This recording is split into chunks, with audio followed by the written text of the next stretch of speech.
Okay. Yeah, so I got a 4-speed Atlas in there. That's why I see all the shifters. That's a lot of shifters. Dang. And then tell me about your setup basically. What you got running and what's for what basically. So I've got a 4-speed Atlas transfer case in here. So I can split front and rear, high and low, and then there's a doubler on there. So I have 4 selectable speeds in a transfer case instead of high and low, what the normal one has. So I'm airlocked front and rear with the ARB compressor running that. Just a 2-meter ham radio in here. PRP seats, because the FJ seats, they suck. These don't. These are awesome. And then I'm sorry, I didn't mean to cut you off. Because actually I've seen this in a vehicle once before, and for those who watch that are like me and don't know the benefits basically of having that capability to switch high and low with the front and rear, what does that offer rather than just being in high-low for both? So what's nice about being able to, for instance, to disconnect your front differential from the drive is if your locker is engaged in 4-wheel drive and you're in the rocks, you're locked in the front, it's very hard to turn at that point. So if you can shift that in neutral, then you can turn your wheels and retry a different line versus having to unlock your locker at that point. So that's one of the benefits from it. And of course, you know, more low gears is better, less strain on the drivetrain as you don't have to push it so hard. You know, you can let it crawl. Okay, because like I said, I had seen that once before in a what was it? It was a van build. It was like the Eco line. This one company built. I forget what the company was, but yeah, in all of their Eco lines, they had that same setup. Yeah. And I was just always curious. So thank you very much for that, for explaining that. Yeah. And then what do you got going on the outside, basically, of your FJ? So on the front, I've got 2-inch Total Chaos long travel with ADS 2.5-inch coilovers with remotes and clickers.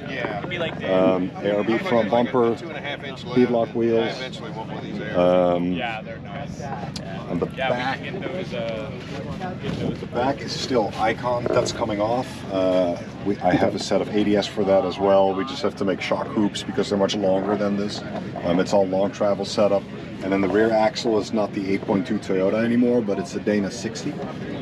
So it's a 9 3/4 housing, which obviously is much stronger. I broke the 8.2 in this thing in the rocks in Tennessee, so it's time to upgrade. Like broke it bad.